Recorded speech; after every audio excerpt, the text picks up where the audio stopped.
mistakes new parents are making that is damaging Key moments from parenting mistakes, Part 1. Now let's continue with parenting mistakes, Part 2. Don't do this, don't sit like this, don't wear this. We are breaking our child's confidence. to be predictable. Yeah, children love security. Child can be trained to be a better listener. He will respect you for treating him like a human being. You will have a child who doesn't believe in what he thinks, who thinks that whatever he does, it's wrong. You know, we live in very stressful times. I think as parents, we have so many stresses on our own selves. We have work, we have home, we have so many pressures. But I want to ask you, how is me being distracted all the time affecting my child's brain development? Well, a child needs predictability, right? So let's say today your child wants your attention and you give it to the child. So the child will feel nice, he will be calm, his brain understands that you're there. Tomorrow you're on your phone and you cannot pay that much attention. So the child gets like a mixed response. So now his brain is confused. The third day, you're probably on an important phone call and you ignore the child. You shut the door, let the child be outside the room so that he doesn't disturb you in the meeting. So now the child's brain is confused. And a confused brain is an anxious brain. So when it doesn't get a predictable response from the parent, the child becomes more and more confused and anxious and stressed out. So that's how, if we don't pay attention to our children when they actually need our attention, they will try harder at first, they'll cry more, there'll be more tantrums, right? They'll throw them, yeah, absolutely. Because yeah. they need that attention, right? Yeah. Right? And they will try it for some time, but afterwards, if you're not paying attention, if you're not getting the cues, then they will shut down. They will not interact with you. They will just not want to talk to you. And as they grow up, there will be more and more distances between you and your child. So that's how it is. Then that's so interesting that you said that. I think the most important takeaway is predictability. Children love monotony. Yeah. Children love to have the same kind of response for everything that they're going through. And sometimes as parents, we're very distracted and we actually do tend to give mixed signals to our children. And I think it becomes very difficult for them. And I think as a young parent, I understand that because we are all under a lot of stress. But it is so important to be predictable, like you said. Yeah, children love security. Yeah. So, and security comes with predictability and monotony. That's exactly something that we can never ignore. So then tell me one thing. So we identified the problem and we know that this is very difficult in the kind of times that we live. But how can we fix this? All right, I think every time your child needs attention, stop treating your child like a child, right? Just don't say, you know what, I don't have time for you, or go play with something, or give them a phone to kind of distract them. Don't do that. Treat them like a human being, right? Tell them that you are on the phone, and while you're talking to them, look into their eyes so that they know there is a connection. Tell them you need a minute or two and you'll be right there with them as soon as you get off the phone.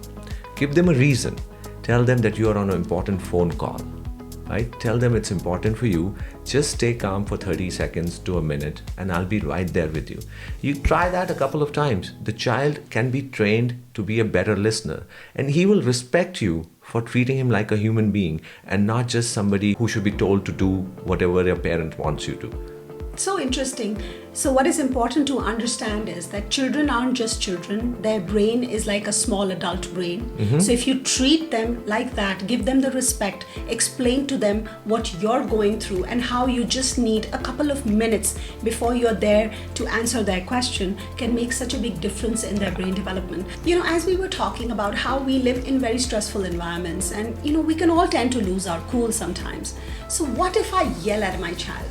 What happens to their brain at that time? Let me tell you in simple words, when you yell at your child, you're technically damaging their brain.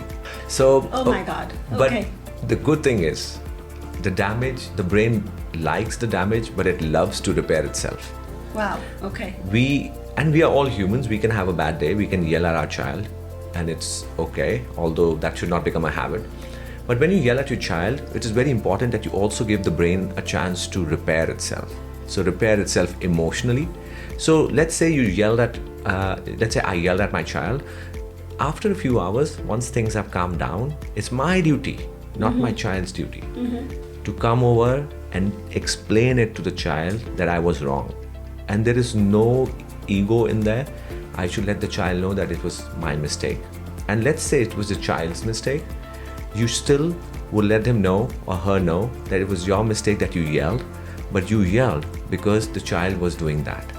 So explain it to the child like you're having a real conversation with the child, and you will see how it changes. Because like I said, it is not that the child doesn't know that he was wrong. He just doesn't understand it in terms of simple language, and he cannot put it in words. And you are giving him that opportunity to express himself. And that is what he needs or she needs. They just need to express themselves and decongest themselves of all that has burdened them. You know, what an interesting thing we have talked about today, because when you said that I yell at my child and I'm actually damaging my child's brain, I have to tell you, I think most people who were listening to the podcast may have been completely taken aback. But it is also very interesting that you said that the brain actually likes to repair itself. So yes, though the damage keeps happening, the brain is also in a repair mode. But what is important is a completion of the loop, perhaps, Yes. that when I did yell at my child, I got to make sure that I have also, once we have all calmed down, I go back and I talk to them and I ease things out. Because when we don't close that loop, we leave behind children who are anxious and who have unprocessed emotions. Yeah, and you know what? Adults can actually process it.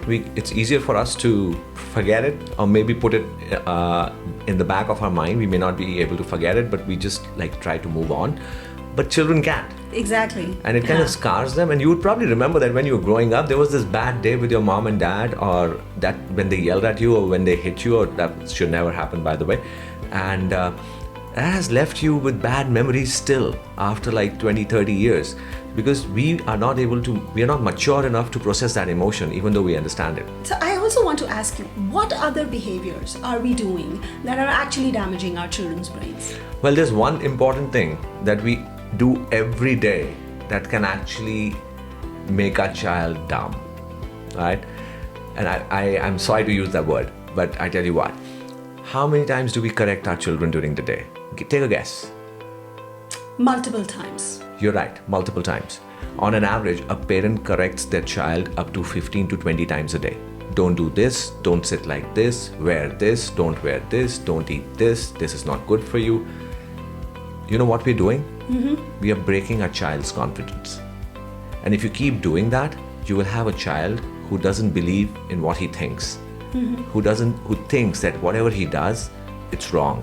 Who thinks that whatever he does, it's wrong. A child who runs low on confidence is a child who's anxious, a child who's not going to do well in studies, a child who's going to suffer from this complex all his life that he was never enough.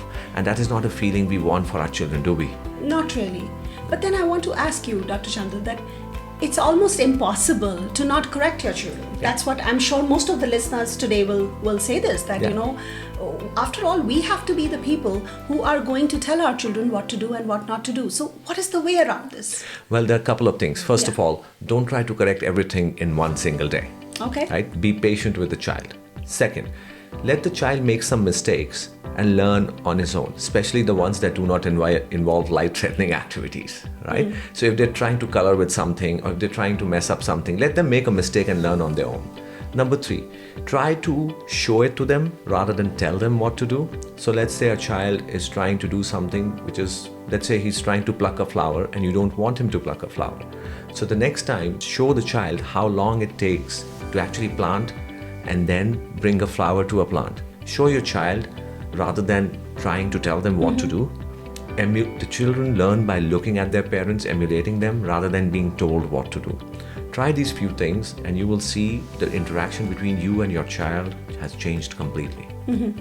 You know, I know that a chubby baby is not really a healthy baby, because what are the signs of a good healthy baby? And these are that the child is growing normally on the growth curve. That's the chart that your pediatrician maintains when you go for your well visits with the child. The second is that the child's head circumference is growing normally, meaning his head size is growing normally, which suggests that the brain is growing normally.